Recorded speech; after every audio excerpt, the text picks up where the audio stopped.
बिस्मिल्लाहिर्रहमानिर्रहीम। अस्सलाम वालेकुम दोस्तों, मैं फ़हीम अब्बास आप सबको खुश आमदीद कहता हूँ न्यूज़ कैफ़े में, और उम्मीद करता हूँ कि आप सब खैरियत से हैं और आज के दिन का एक अच्छा सा आगाज़ भी कर चुके हैं। कोरोना वायरस जहाँ पूरी दुनिया के लिए परेशानी का बायस बना हुआ है, वहाँ इसने बहुत सी जगहों पे अपने मुस्बत असरात भी छोड़े हैं।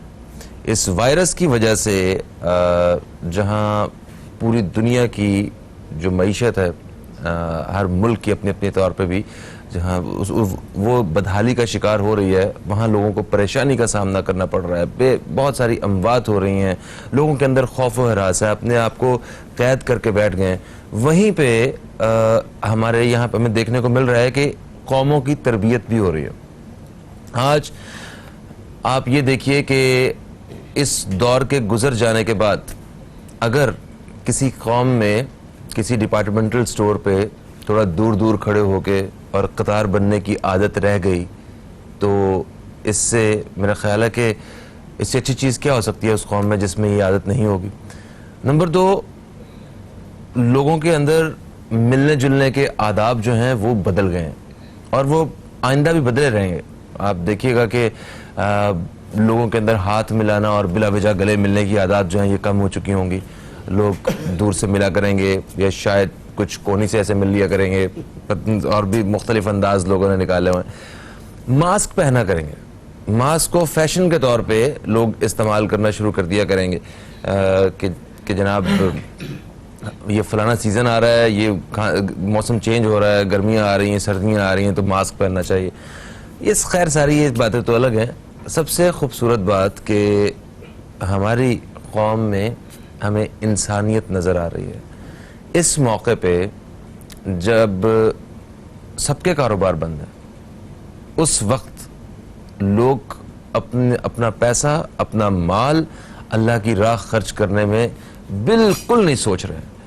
अभी रमज़ान आ गया है और रमज़ान से पहले लोगों ने अपने सारे मतलब जो उनकी तरफ से मदद थी वो उन्होंने निकालना शुरू कर दी। मैंने देखा है लोग इस तरह बड़े दिल से वो चैरिटी कर रहे हैं कि किसी तरह वो किसी दूसरे के काम आ सकें। जब इंसानियत बहाल हो रही हो और लोगों के अंदर एक जज्बा बढ़ रहा हो, इस मुश्किल वक्त में सारे मिल के एक मुल्क को निकालने की कोशिश कर रहे हैं, तो मेरा ख्याल है कि ये बुरा वक्त हमें कुछ अच्छे नताइज भी दे के जाएगा। मगर इसके साथ साथ कुछ दुश्मनाने मुल्क भी यहाँ पे मौजूद है। वो दुश्मनाने मुल्क कौन है, उनके बारे में मैं इशारा करता हूँ। मैंने बात की कि यहाँ पे लोग राशन की तकसीम के हवाले से दिल खोल के हिस्सा ले रहे हैं। इसी में कुछ ऐसे लोग मौजूद हैं जो ये वो अशिया जो जिंदगी की ज़रूरत के लिए बहुत अहम है, आटा, चीनी, दाल, घी और ये सारी चीज़ें, इनकी कीमतों में इजाफा, नाजायज़ मुनाफाखोरी और ज़ख़ीरा अंदोज़ी, इन दो जराइम में मुलव्विस जो अफराद इस वक्त पाकिस्तान में काम कर रहे हैं, वो इस कौम के, इस मुल्क के, इस इंसानियत के दुश्मन। और इस हवाले से हम हुकूमत वक्त से दरख्वास्त करते हैं, अपील करते हैं कि इन लोगों को सामने लाया जाए और कड़ी से कड़ी सज़ा दी जाए। और ऐसा नहीं है कि अगर वो लोग मजबूर हैं तो उन लोगों को सजा दे दी जाए इस वक्त उन्हें कसूरवार ठहरा के। जो असल मुजरिम हैं, जिनकी वजह से ये हो रहा है या जो लोग कर रहे हैं, उन लोगों को सामने लेके आया जाए और आइंदा ऐसी मिसाल कायम की जाए कि जब मुल्क में कोई किसी की परेशानी या कोई मजबूरी हो तो कोई फ़ायदा उठाने का सोचे भी नहीं। आज हम इसी हवाले से बात करेंगे अपने प्रोग्राम में। मेरे साथ मौजूद हैं तजियाकार जनाब फारूक डाडी साहब। अस्सलाम वालेकुम, आपको खुश आमदीद कहते हैं। कैसे हैं आप? ठीक ठाक। वालेकुम अस्सलाम फ़हीम भाई, बहुत बहुत शुक्रिया। आप बताएं कि सेहत आपकी ठीक है, आपकी फैमिली, अजीज़ों, घर में लॉकडाउन हुए हैं, ठीक है, और अपने आप को हर किसी से अलग थलग किया है ताकि हुकूमत जो हमसे एक्सपेक्ट कर रही है कि सोशलाइजिंग ना की जाए, मिलना जुलना कम रखा जाए, उस पर हम भी अमल कर रहे हैं और सबको यही तलकीन कर रहे हैं कि आप अपने घरों की हद तक रहें, ताकि इस बीमारी पे जल्द से जल्द काबू पाया जा सके। बिल्कुल सही है, बिल्कुल सही। अच्छा, क्या समझते हैं, क्या आप इस बात से इत्तेफाक करते हैं कि ये जो लोग जखीरा अंदोज हैं या नाजायज मुनाफाखोर हैं, ये इस कौम के, मुल्क के और इंसानियत के दुश्मन हैं? यकीनन। आप देखें, ये मसला अभी से नहीं है, पाकिस्तान बना तब से ये सिलसिले चले आ रहे हैं। और जखीरा अंदोजी दुनिया के दूसरे ममालिक में आप देखें कि अगर कोई त्यौहार होता है तो उसमें चीज़ों की कीमतें कम कर दी जाती है। हमारे यहाँ रमज़ान आने से पहले ही चीज़ों की जो कीमतें आसमान से बातें करने लगती है। और अभी ये बड़ी खुशआइन बात है कि हमारे मौजूदा वज़ीर आज़म इमरान खान, उन्होंने पहले ही कहा था कि मैं किसी ज़खीरा अंदोजी को छोड़ूंगा नहीं, चाहे कोई भी हो। और जो रिपोर्ट उन्होंने पब्लिश की, ये काबिल सताइश भी है और इसकी मैं जितनी भी तारीफ करूं कम है, क्योंकि उन्होंने वो चीज़ करके दिखा दी। उन्होंने ये नहीं देखा कि उनके पार्टी की जो स्ट्रॉन्ग बैकबोन पिलर्स हैं पीटीआई के, उनके तक नाम मौजूद है, उनके अपनी पार्टी के लोगों के भी नाम मौजूद है। उन्होंने बिला तफरीक अक्रॉस द बोर्ड मैरिज के ऊपर उस रिपोर्ट को पब्लिश करे। हालांकि इस वक्त हर चैनल पे, मीडिया में, दुनिया में, हर जगह सिर्फ कोरोना वायरस चल रहा है और ये एक ऐसा मौका है, उस पर जो चीज़ आप दबाना चाहे कोई पूछने वाली भी नहीं होता। लेकिन ये रिपोर्ट उन्होंने पब्लिश करके इस कौम पे इस कौम पे एहसान तो किया है, लेकिन उन्होंने एक नई चीज़ शुरू कर दी है और एक लैंडमार्क शुरू कर दिया और एक रोड मैप बना दिया है कि यहाँ पे कोई शख्स भी इससे बचेगा नहीं अगर ज़खीरा अंदोजी करेगा, मसनूई कीमतें बढ़ाएगा। ये बिला वजह जो है कि आप देखिए चीनी का बुरान, ये शुगर मिले आपको सिर्फ और सिर्फ सियासतदानों के पास ही मिलेगी और कोई आपको नहीं मिलेगी। सिंध की सारी शुगर मिले जो है वो आसिफ अली जरदारी के पास, पंजाब की जो बेशतर है वो नवाज शरीफ के पास और दूसरे लोगों के पास भी है, जहांगीर तरीन के पास है। और मतलब अब जहांगीर तरीन बड़े अफसोस के साथ कह रहा है। उन्होंने जवाब क्या दिया इस बात का? मेरा ख्याल है कि जो मैं पढ़ रहा था वो उन्होंने कहा कि 6 शुगर मिले शायद उनकी हैं या कुछ गलती हो सकती है मुझसे, लेकिन उसके जवाब क्या दिया उन्होंने, क्या कहा है? नहीं, वो ये कह रहे, देखिए एक्चुअल रिपोर्ट तो 25 अप्रैल को फॉरेंसिक रिपोर्ट आएगी जिसमें हर बार सुप्रीम कोर्ट ने मंशा को बुलाया था। इन्हीं हवाले से तो Nawaz Sharif being a prime minister उन्होंने शोर शुरू कर दिया।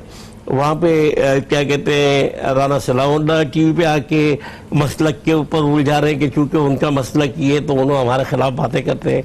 नकवी साहब थे जो सुप्रीम कोर्ट के जज थे। तो मकसद ये है कि वो अपने लोगों, ये हमेशा से ही होता। और मजे की बात ये है कि आप ये देखें कि सब्सिडीज ले रहे हैं, ठीक है, चीनी का बोरान, आटे का मसनूई बोरान खड़ा कर दिया गया। 10 टन चीनी एक्सपोर्ट करने की इन्होंने इजाजत ली। और आप देखिए कि फेडरल गवर्नमेंट ने तो कोई सब्सिडी नहीं दी, लेकिन पंजाब गवर्नमेंट से 3 बिलियन की सब्सिडी लेके चले गए। अब पंजाब गवर्नमेंट में खुसरो बख्तियार, ये अभी की बात कर रहे हैं? जी मैं अभी की बात कर रहा हूँ। ये जो रिपोर्ट शाया हुई उसके मुताबिक बात कर रहा हूँ कि आप देखिए कि पंजाब के वजीर खजाना जो उस वक्त प्लानिंग कमीशन के मिनिस्टर थे, और आप और हम ये जानते हैं कि वजारत खजाना 1 रुपया भी उस वक्त तक नहीं दे सकता जब तक कि प्लानिंग कमीशन उसकी अप्रूवल दे। तो खुसरो बख्तियार साहब प्लानिंग कमीशन में, उनके भाई के नाम पे ये मिले जो शुगर मिले हैं उन्होंने इसका फ़ायदा उठाया, जहांगीर तरीन ने फ़ायदा उठाया और भी लोगों ने इसके फ़ायदा उठाया। और अभी देखें, माफ़ी चाहता हूँ, जो इतनी वाजे जो चीज़ें आप बता रहे हैं किसी भी शहरी के बारे में जिसने इस तरह जुर्म किए हुए हैं पूरी कौम के साथ, जो है मतलब उनका पैसा लूटा हुआ हो और उसके बाद उसको कोई सजा भी ना हो, वो यहाँ पे उसे पकड़ा जाए और फिर जो है वो वापस कुछ अरसे बाद उसकी इज्जतें बहाल हो जाएं, वो दंदनाते फिर रहे हों यहाँ पे कोई ना कोई कानून की आड़ में या किसी आड़ में, तो आपको क्या लगता है कि दुख नहीं पहुंचता है? बिल्कुल दुख पहुंचता है। आप देखें ना कि प्राइम मिनिस्टर की अपनी पोजीशन देखें, इससे ज्यादा वो क्या कर सकते हैं। उन्होंने अपनी पार्टी का जो Jahangir Tareen was next to prime minister, जब इतने बड़े टाइकून को कि भी उन्होंने परवाह नहीं की। उन्होंने कहा था ना, चाहे कोई भी हो, चाहे मेरी party, across the board whoever may be, चाहे मेरी पार्टी से हो, चाहे किसी भी पार्टी से कोई भी हो, मैं नहीं छोड़ूंगा। और ये उन्होंने एक ऐसा काम किया है जिससे पूरा मुल्क जो है इसकी दाद दे रहा है, इसे अप्रिशिएट कर रहा है। कम से कम कहीं से कोई सिलसिला तो शुरू हुआ है एहतसाब का। सही है, यानी कि इसका मतलब ये है कि बचेगा कोई भी नहीं, बचेगा कोई नहीं, पकड़ाई सबकी होगी, इसका मतलब ये है। नहीं, लेकिन इसमें एक फ्लॉ है। अच्छा। फ्लॉ ये है कि सजाएं देना तो प्राइम मिनिस्टर का काम नहीं, ठीक है, सजाएं हमारी अदालतें देती है।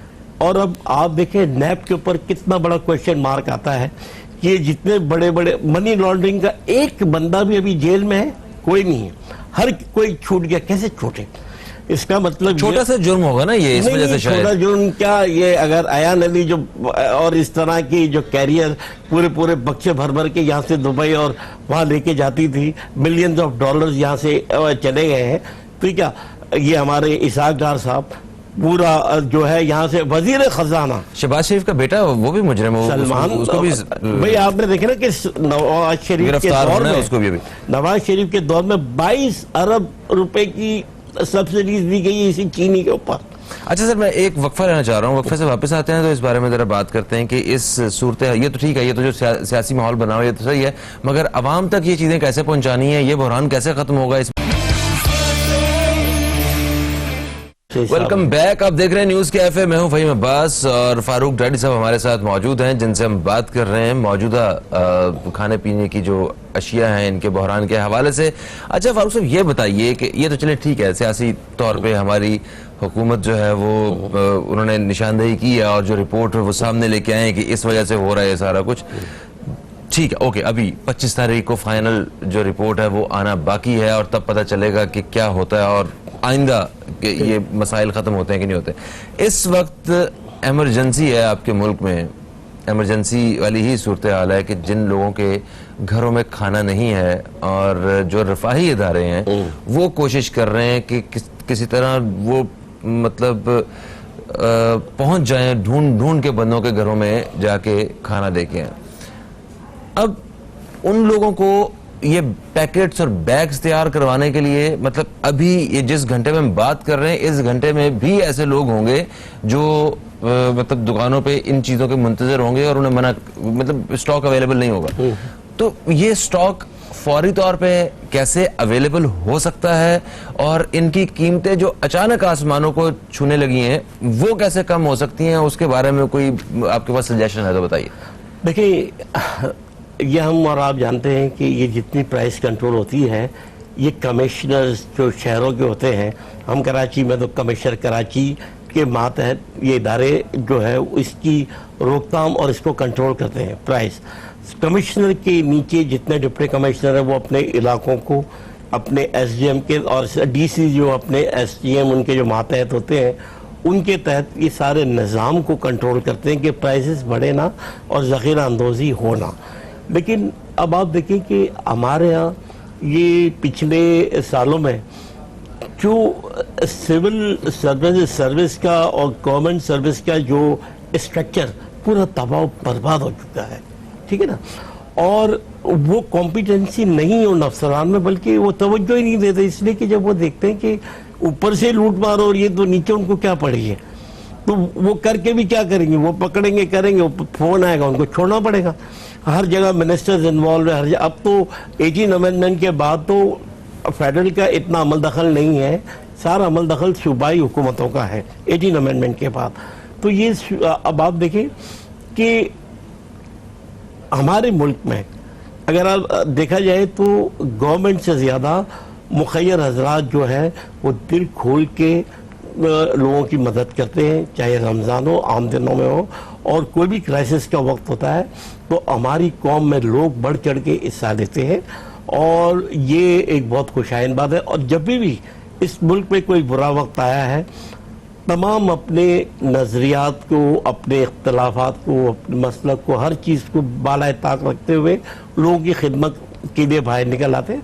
और अभी हम देख रहे हैं कि बहुत सारी मजबूरियों के बावजूद ये लोग दिन रात काम कर रहे हैं। अच्छा सर, ये जो लोगों की खिदमत करने के हवाले से, जज्बे के हवाले से, मैं खुद भी कुछ लोगों के साथ, ऐसे लोगों के साथ राब्ते में हूँ और मैं पूरा स्टडी भी कर रहा हूँ, देख भी रहा हूँ काफ़ी लोगों को।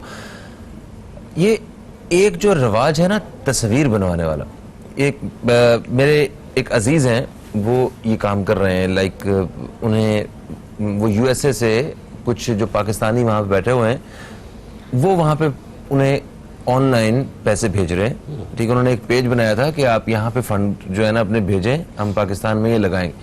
तो पहले कोई $500 आए, उन्होंने अपने पास से कुछ 20 मतलब थोड़े $200 पास से डाल के और वो यहाँ पे तकसीम कर दी शुरू।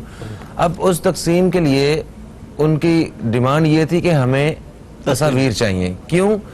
क्योंकि उस पेज पे या जहाँ पे उस इदारे को जो लोग चैरिटी कर रहे हैं, हमने वहाँ पे सबूत रखना है, एक ट्रांसपेरेंसी। ठीक है, ट्रांसपेरेंसी सही हो गया। अब उन्होंने उस तस्वीर के ऊपर उनसे दरखास्त की गई कि हम तस्वीरों के ऊपर जो है वो जो चेहरे जो है ना वो काट देंगे या वो ब्लर कर देंगे, धुंधले कर देंगे, ताकि किसी को ये मतलब ये ना पूछ सके हाँ इज्जत जो है ना मजरू ना हो के जनाब वो अपनी अपनी वो सफेद पोस्ट लोग हैं सारे, इज्जत नफ्स होती है। तो वो मुझे अच्छा लगा। मगर कुछ लोग हैं जो बाकायदा दिखा के कर रहे हैं। चले अगर उनके पीछे भी मकसद सिर्फ यही है कि वो ज्यादा से ज्यादा उन्हें फंड्स मिल सकें और वो ज्यादा से ज्यादा लोगों की मदद कर सकें, तो शायद किसी तौर पे ये जस्टिफाई हो। मगर एक तस्वीर जो पिछले कोई 24-36 घंटों से वो इंटरनेट पे राज कर रही है और लोग उसके ऊपर दिल खोल के तनकीद कर रहे हैं, वो तस्वीर है वजीर आजम जनाब इमरान खान साहब की। वो एक गरीब औरत को जिसने वो पर्दा किया हुआ है और उसको राशन का एक बैग दे रहे हैं और उसकी आंखें ऐसे नीचे हैं। मतलब इस हवाले से इमरान खान साहब की जानिब से ये एक इंतहाई गैर जिम्मेदार हरकत ये सामने आई है। ये लोगों का कहना है जो सोशल मीडिया पे देख रहे हैं, दिल खोल के तनकीद कर रहे हैं कि ऐसा नहीं होना चाहिए। और वाकई अगर हम वज़ीर आज़म इमरान खान साहब को देखें, वो एक सोशल वर्कर हैं और एक समाजी कारकुन एक अरसे से काम कर रहे हैं। उनकी जानिब से ऐसी कोई गैर जिम्मेदार चीज़ सामने नहीं आनी चाहिए थी। उन्हें बाकायदा इस चीज़ का वो जवाब दें, माजरत करें, कुछ भी, कि इससे उस औरत बेचारी की कितनी दिल आजारी हुई होगी। ये लोग देखने वालों को किस तरह की एक वो मिसाल मिल रही है कि आपने तस्वीर खींच के लगा दें, जब वजीर आजम साहब लगा रहे हैं तो क्या फर्क पड़ता है। देखिए ये तस्वीर वजीर आजम ने खुद नहीं लगाई होगी, उन्हें तो पता भी नहीं होगा। उनको कहा गया कि जरा आप इन्हें इसकी इब्तिदा कर लें, ये जरा देख के, ठीक है ना। अब इमरान खान वो शख्सियत है जिसने नौजवानी से ही इतनी इज्जत शोहरत उसे मिली है कि वो इज्जत दौलत वगैरह इतनी मिली है कि वो इन चीज़ों को उसे अपने फोटो सेशन की बजाते खुद ज़रूरत नहीं है। अब ये मीडिया या जिन लोगों ने तस्वीर बनाई है और वो प्रोजेक्शन कर रहे हैं, उसमें इमरान खान का क्या कसूर है। लेकिन अगर देखिए यहाँ पे तो हर चीज़ पे उन पर तनकीद होती है कि डैम फंड कहाँ चले गए। डैम फंड इसी महीने में डैम की जो वो है वो अनाउंस हो रहा है और वो फंड अपने अकाउंट में अपनी जगह मौजूद है। ना चीफ जस्टिस ने वो पैसा खाया है, ना हुकूमत ने वो पैसा खाया। जो फंड मिला था, जितने बिलियन रुपीस मिले थे, वो as it is bank account में, उस अकाउंट में, उस मद में पड़ा हुआ है। अब अगर वजीर आजम के हवाले से अगर कोई ऐसी बात की जाए तो मैं समझता हूँ कि वजीर आजम का इसमें बजाते खुद उनकी अपनी मंशा ना होगी मैं, क्योंकि इमरान खान की शख्सियत से ये बात आप तस्वुर ही नहीं कर सकते। लेकिन ठीक है, ये जो फोटो सेशन होता है लोगों को देते हुए तस्वीरें खिंचाना, ये गलत है, ये बंद होना चाहिए। और अगर हम इस तरह इन चीज़ों की तनकीद करेंगे, मैं खान साहब पे बात नहीं कर रहा हूँ, मैं इन जनरल तमाम लोगों पे बात कर रहा हूँ जो थैले दे रहे होते हैं, तस्वीरें खिंचवा रहे होते हैं, चेक दे रहे होते हैं। तो मकसद ये चीजें हो सकता है उनको भी किसी इस तरह की जो मुहिम होगी उसके इफ्तिताह के लिए ही कर रहे हो। मतलब तस्वीर जस्टिफाइड नहीं है, स्पेशली जब किसी मजबूर को आप उसकी मदद कर रहे हैं। बिल्कुल सही। उसके साथ आपने देखा एक तस्वीर तो हमने सिंध में वो भी देखी है कि एक वो 20-40 रुपए वाली साबुन की गाची जो है ना वो दे रहा है, एक साहब दे रहे हैं और वो तस्वीर खिंचवा रहे हैं। सिर्फ साबुन देते हुए आपने गरीब लोगों के साथ तस्वीरें खिंचवा दी। इतनी बड़ी कौन सी कोई सोने की टिकिया दे दी आपने कि मतलब हद हो गई ना। एक कॉलर हमारे साथ है, शामिल करते हैं। अस्सलाम वालेकुम जी, कौन है हमारे साथ? जी वालेकुम सलाम, शेख आबद बात कर रहा हूँ रावलपिंडी से। शेख साहब आपको खुशामदीद कहते हैं, कैसे हैं? ठीक हैं आप? सेहत ठीक है? अल्हम्दुलिल्लाह, बड़े दिनों बाद कॉल मिली, मैं चलो कॉल मिला के बात कर लूँ। बहुत अच्छा किया आपने, बहुत अच्छा किया। क्या कहेंगे? बस मतलब है कि इतना मसला बहुत गमगीन है। देखो ना पूरी दुनिया में क्या हो रहा है, लाशें पे लाशें क्यों गिर रही हैं। इन्होंने पहले मतलब कश्मीर में कोई दुनिया बोली नहीं है, कोई मुसलमान नहीं बोला है, ठीक है ना। इसलिए अल्लाह ताला की पकड़ आ चुकी है, बचेगी नहीं। क्यों? इन्होंने बहुत जुल्म किए लोगों ने। तो देखो ना, रात पे इन्होंने हमला किया था, रात पे उधर मतलब बहुत लोग थे, मसाबी थे, जो भी मतलब हजरत अली का दरबार था, जो इन्होंने उधर भी इतना जुल्म किया, फिर उन्होंने अफगानिस्तान पे हमला कर दिया। शेख साहब कश्मीर पे, शेख साहब एक सेकंड में आपके नजरिए के मुताबिक मैं आपसे एक सवाल करना चाहता हूँ। जी शेख साहब मुझे ये बताइए, कश्मीर के बारे में पूरी दुनिया नहीं बोली तो इसलिए उनको नुकसान पहुंचा, जो जुल्म कर रहा था इंडिया उसको क्यों नहीं नुकसान पहुंचा? और चीन तो समहाउ वो कहीं ना कहीं जो है वो इस बारे में सपोर्ट कर रहा था आपको, तो चीन में क्यों इतनी हम बात हुई? और इटली ने कौन सा कि कश्मीरियों के मुखालफत में बात कर दी थी? कुछ इस बारे में बताएं आप जरा। इस तरह सोच रहे हैं इस रुख पे, तो जरा थोड़ी सी हमारी रहनुमाई करें। नहीं जी, एक मेरा ख्याल है लाइन ड्रॉप हो गई है, एक वक्फे का वक्त भी आन पहुंचा है। वक्फे के बाद आपकी खिदमत में दोबारा हाजिर होते हैं, कहीं मत जाइए, अब तक देखते रहिए न्यूज़ कैफे, देखते रहिए।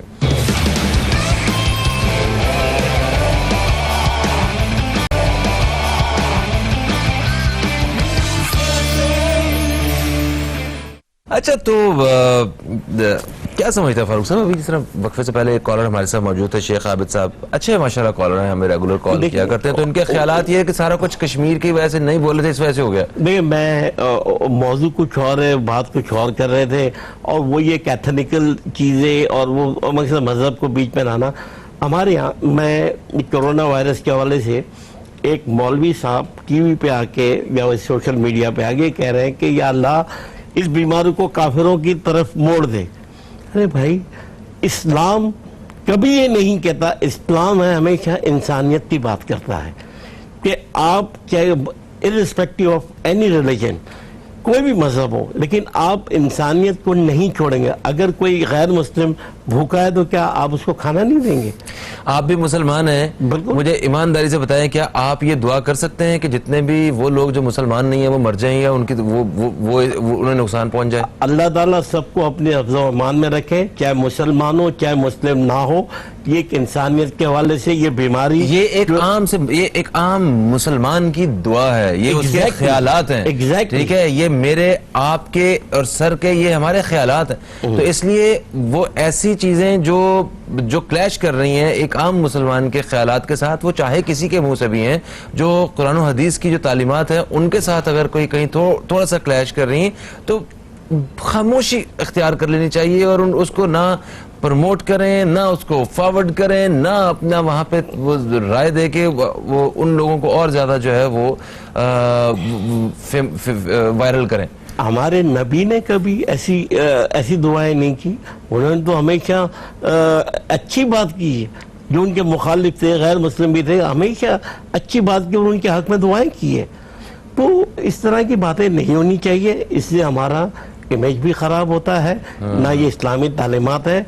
इस्लाम ने तो कभी भी ये नहीं कहा कि सही हो गया। अच्छा सर, आते एक कदम आगे बढ़ते हैं, अभी ब्राइटर साइड जो है ना वो देखते हैं इस सारे माहौल की। चीज़ें इस वक्त शॉर्ट हैं और मतलब बहुत सारी चीज़ों की कीमतें बढ़ चुकी हैं और कुछ जो है वो शॉर्ट है। डिमांड उनकी कम नहीं हुई है, डिमांड ज़्यादा है पहले से। क्यों? उसकी दो वजूहत है कि लोगों ने चीज़ें स्टॉक भी कर ली हैं और अपने अपने घरों में उन्होंने महफूज भी रखा हुआ खाना।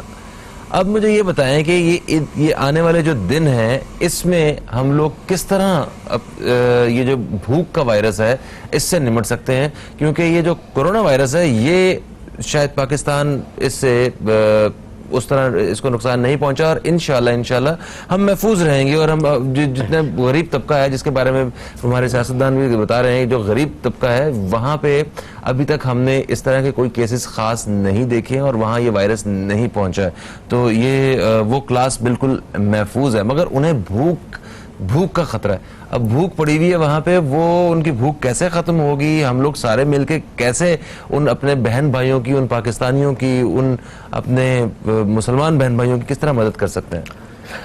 देखिए, बात ये कि इस वक्त जो हुकूमत के पास इतने ज़राए या वसाइल नहीं है, चाहे फेडरल गवर्नमेंट हो चाहे सूबाई गवर्नमेंट हो, ठीक है ना, लेकिन ये कि जो मुखर्रर हज़रात है वो भी देंगे, कब तक देंगे सबको?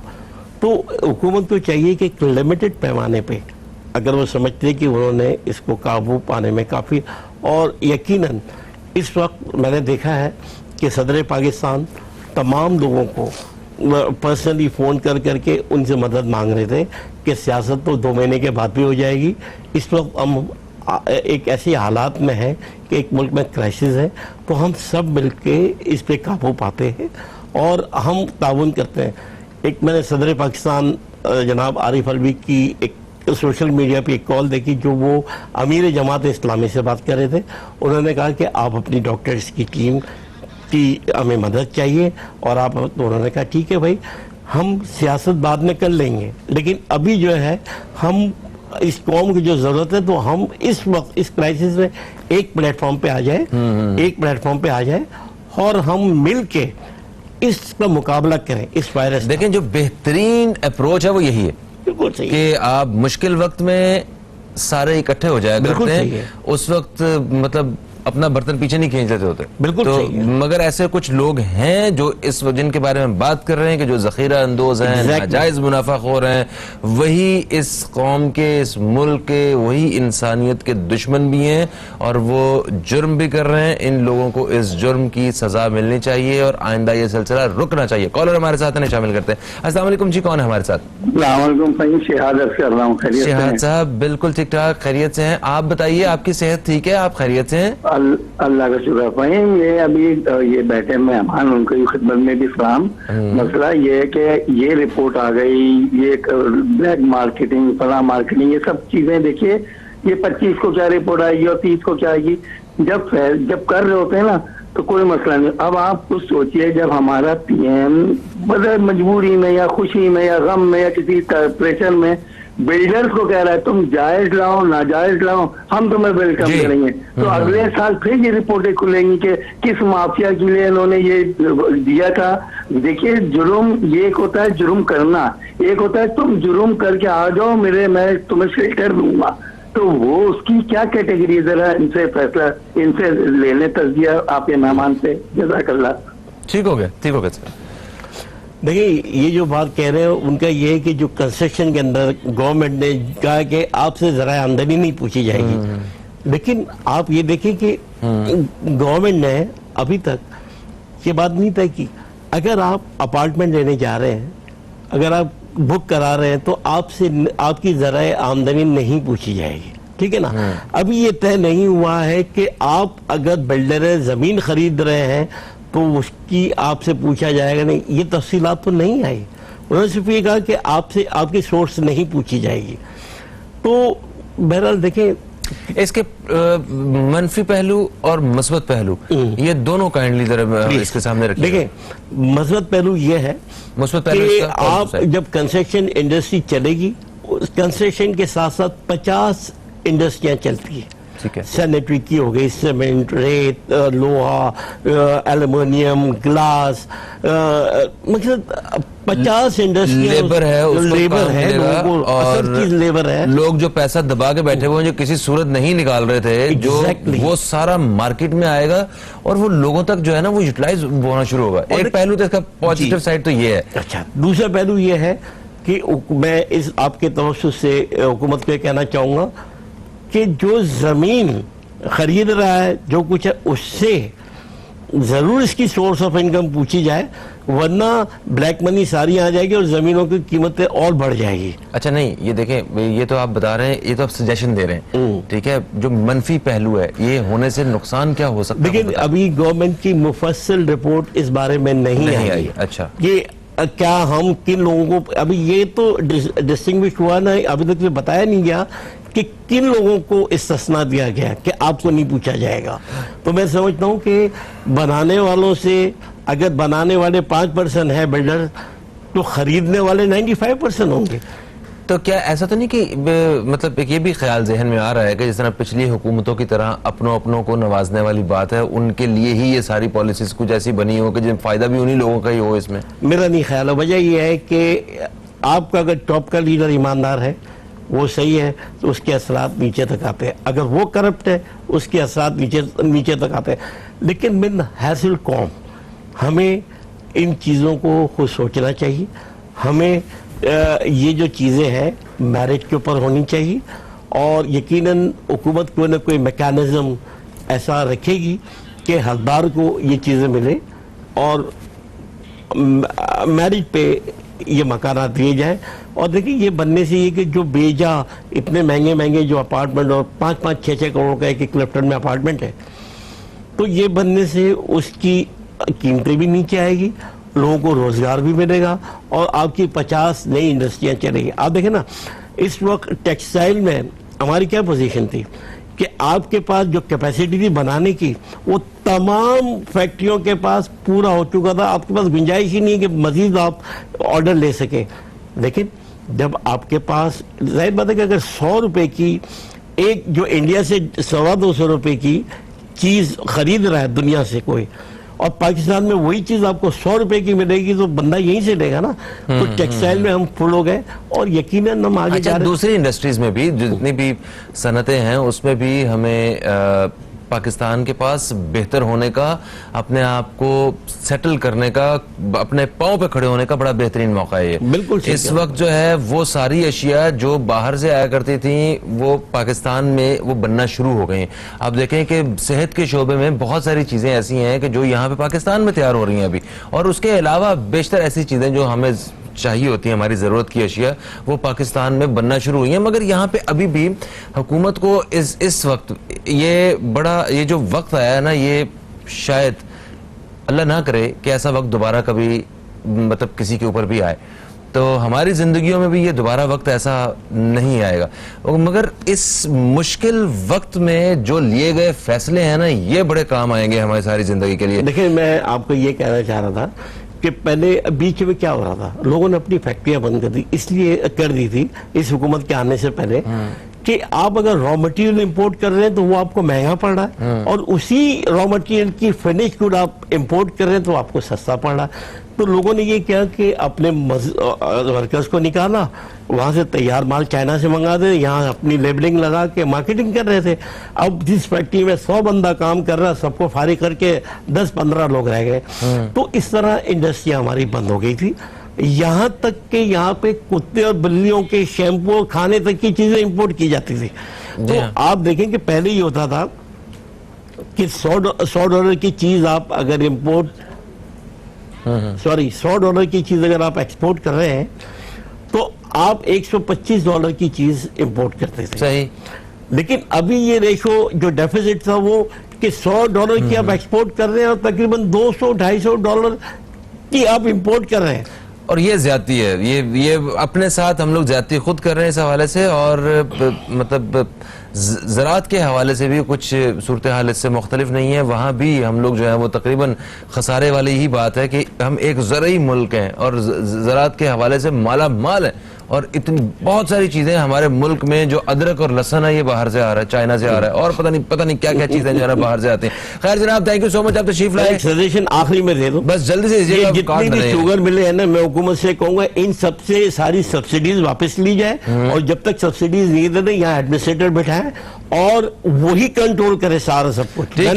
और इसी बहाने जब पूरी इन्वेस्टिगेशन हो ही रही है तो किसानों के बारे में कुछ सोच ले जाए। हमें पता चला कि वो बेचारों से कौड़ियों के भाव जो है ये सारा गन्ना खरीदते हैं, 190 रुपए के हिसाब से गन्ना खरीद रहे हैं उनसे। एक वक्फे की तरफ हम लोग बढ़ेंगे, वक्फे से वापस आएंगे तो इसी हवाले से जो हमारी कौम की जो माशी हालत है इसी हवाले से बात करेंगे। हमारे साथ एक और मेहमान मौजूद होंगे, कहीं मत जाइए, अब तक देखते रहिए न्यूज़ कैफे, देखते रहिए।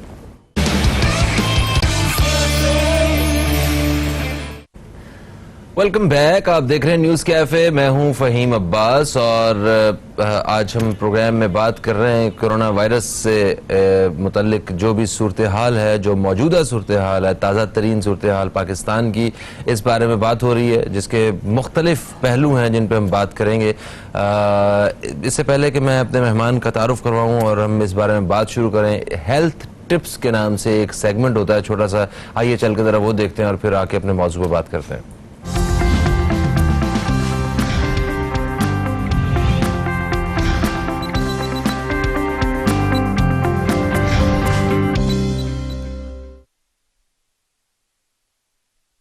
अस्सलाम वालेकुम, मैं हूं शहरयार पाशा, हाजिर हूं हेल्थ टिप्स के साथ। आज का प्रोग्राम हमारा गुर्दों के अमराज के ऊपर। पाकिस्तान में लाखों अफराद गुर्दों के मसाइल में मुब्तला हैं। सालाना इसके मरीजों की तादाद में 15 से 20% इजाफा हो रहा है। गुर्दे हमारे जिस्म का एक अहम उज़्व हैं। फिर भी पूरी दुनिया में 50,000 से ज़ायद अफराद मौत का शिकार हो जाते हैं और इसकी एक अहम वजह इसके डोनर ना होना है। गुर्दों के मसाइल के अंदर बहुत ज़रूरी है कि हम पानी का ज़्यादा इस्तेमाल करें। तिब्बी माहिरीन गुर्दों के अमराज से बचने के लिए तंबाकू नोशी और मोटापे से बचने की भी तलकीन करते हैं।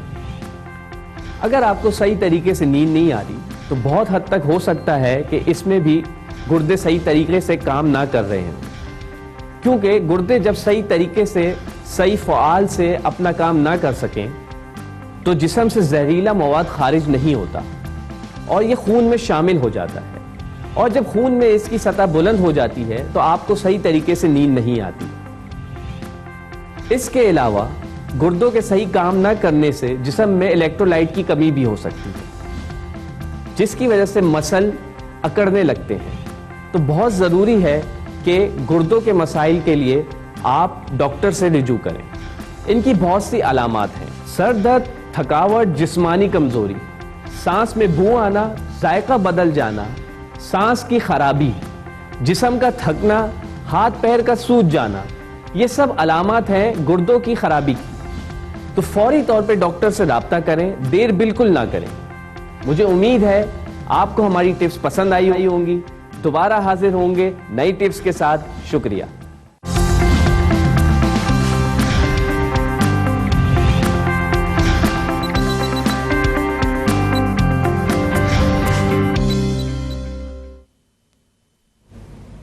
जी दोस्तों, हेल्थ टिप्स आपने सुनी। आते हैं अपने मौजू की जानिब। सर, कोरोना की वबा है, मईशत गिर रही है और बेरोजगारी और महंगाई में इजाफा हो रहा है। इस हवाले से हम बात करने वाले हैं। आप अकमल चौधरी साहब से हमारे साथ आप स्टूडियो में मौजूद हैं। आप एक मईशतदान हैं, आपको हम खुश आमदीद कहते हैं।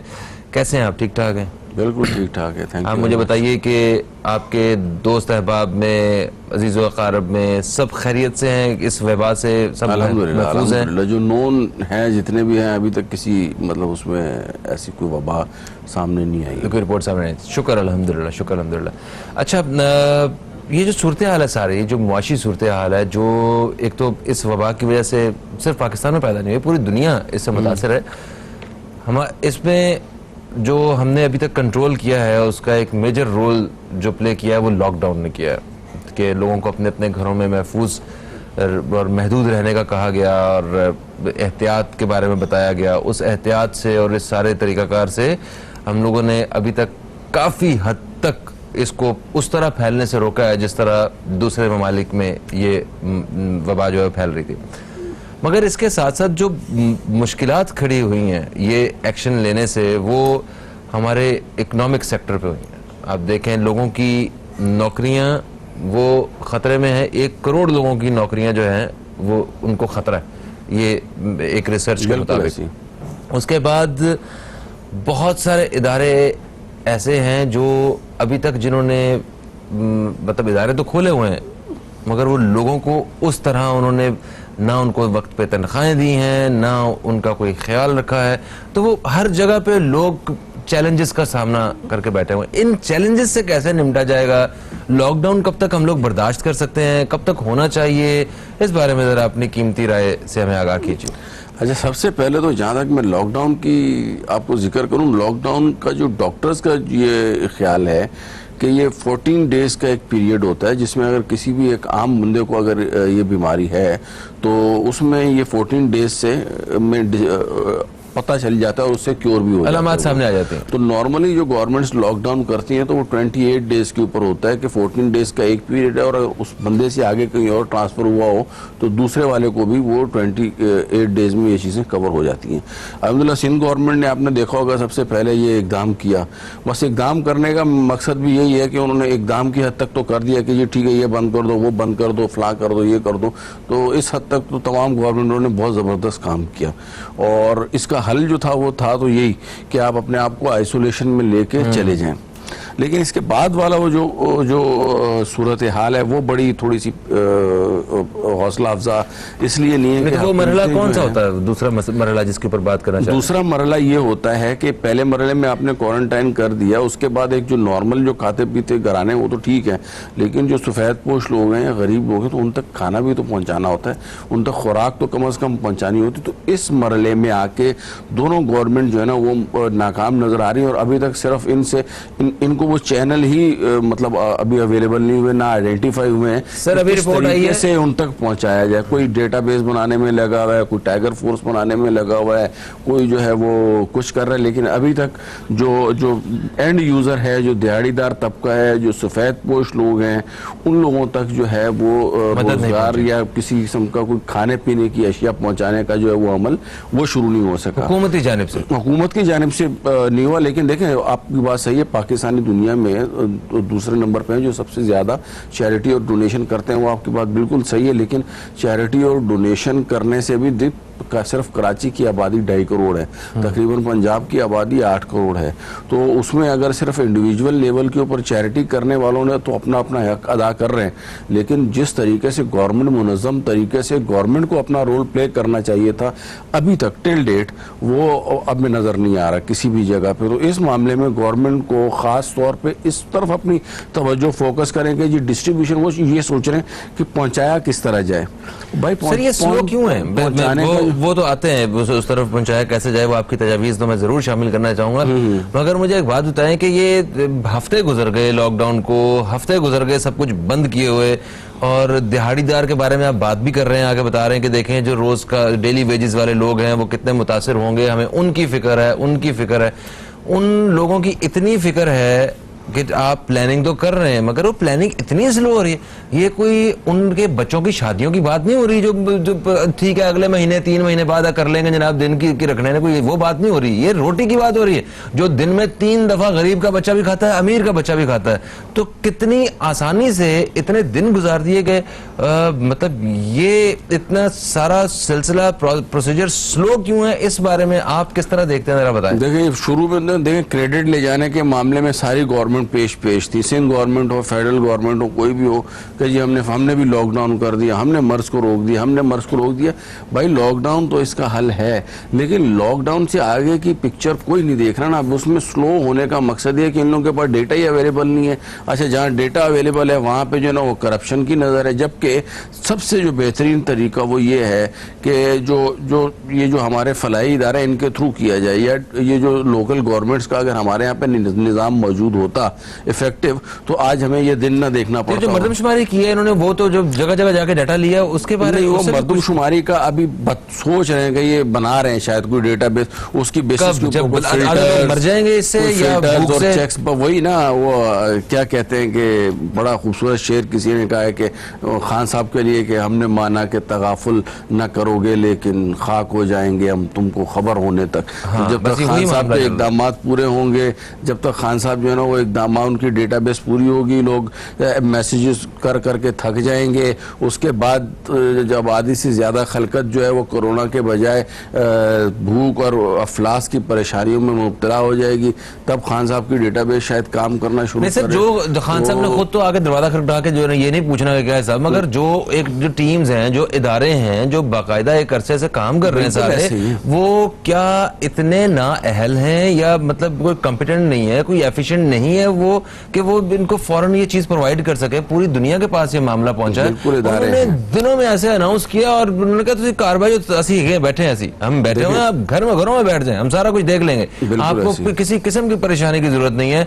वो अमीर मुल्क है, ठीक है भाई, उन लोगों के लिए उन्होंने सूद माफ कर दिया, उन्होंने आपको तनख्वाहें दे दी, उन्होंने किराए जो है उनकी टेंशन आपको माफ कर दी, भैया आपने ये सब कुछ तो नहीं किया, कहा ना आपने, जो कहा, जो सिर्फ रोटी, बेसिक रोटी, एक बैग, वो भी अगर 30 दिन अगर लॉकडाउन रहता तो 30 दिन का राशन पहुंचाने की जिम्मेदारी नहीं ली किसी ने भी। वो सिर्फ एक बैग आप तक पहुंचा देंगे, हम बेफिक्र हो जाएं, वही पहुंचाने में मतलब कासिर है। गरीब आदमी, आप सिर्फ हिसाब लगाएं, वो उन मोहल्लों के लोग, जो लोग बेचारे दुकानदार से उधार भी नहीं ले पा रहे हैं अभी, पिछले पैसे नहीं उनसे दिए जा रहे, उन लोगों से जिनके बच्चे जो हैं वो दूध की वजह से और वो रोटी की वजह से वो परेशान, वो बैठे हुए, उन लोगों का सिर्फ एक ख्याल ही है, कोई ग्राउंड पे कोई काम इनकी तरफ से नहीं होगा क्या? अच्छा, यहाँ पे मैं आपको बताऊं, मजे की बात यह कि इदारों की जब आपने जिक्र किया है तो ये 2008 वाला जो जल्जला था उस वक्त आपको याद होगा मुशर्रफ साहब ने एक अथॉरिटी बनाई थी, national disaster management authority, NDM, जिसका काम ही इस तरह की कुदरती आफात से निपटने की प्लानिंग करना और उस हवाले से डेटा और जो दूसरी चीजें हैं वो अवेलेबल रखना था।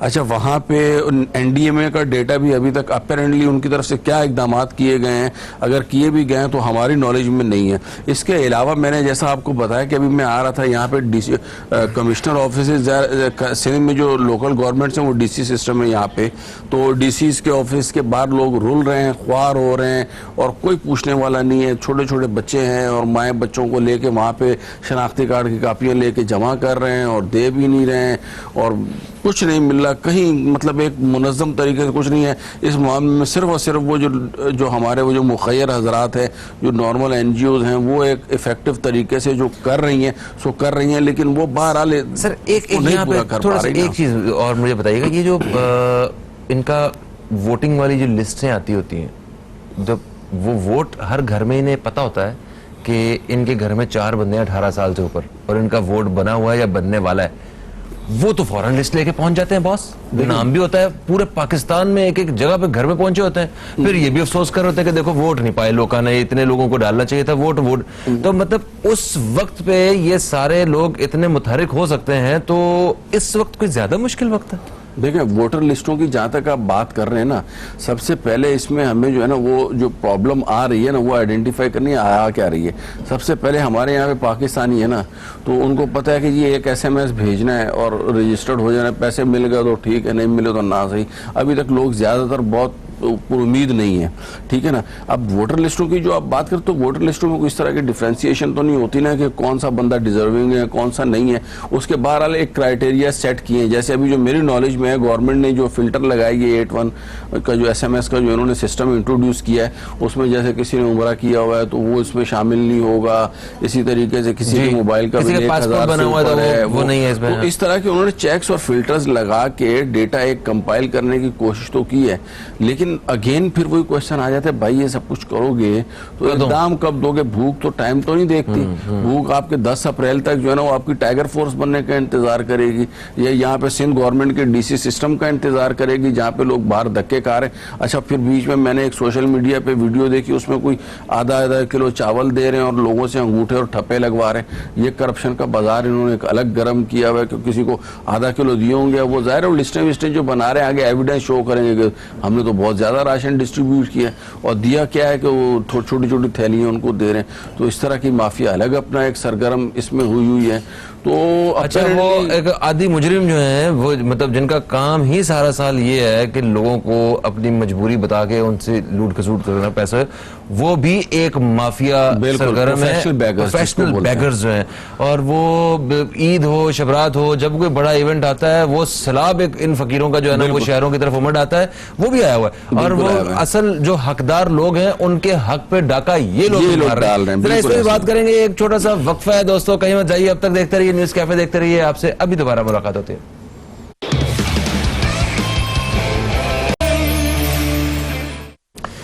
जी अकमल साहब, हम वापस आ गए हैं और देखें लॉकडाउन की वजह से जो मुश्किल हालात पैदा हुए हैं, जिनकी मतलब सारे काम कारोबार सब बंद होने की वजह से वो तबका जो सफ़ेद पोश तबका है, जो डेली वेजेस वाला है, जो सारा दिन मेहनत करता है, शाम में अपने बच्चों के लिए कुछ लेके जाता है, वो उनमें से एक बड़ी तादाद वो इस कदर मजबूर होगी कि वो हाथ फैलाने पे आ गए। वो लोग, उनके लिए जो आइडियल सिचुएशन है ये टाइगर फोर्स बने, राशन पहुंचे, ये जो भी देर सवेर है आप लोगों के काम में, पता नहीं होना है कि नहीं होना, तब तक लॉकडाउन खुल जाने हैं, क्या करना है सर, उससे बेहतर ये है कि इन लोगों को काम पे दोबारा लगा दिया जाए, ये काम करें और अपने बच्चों के लिए रिस्क लेके जाएं।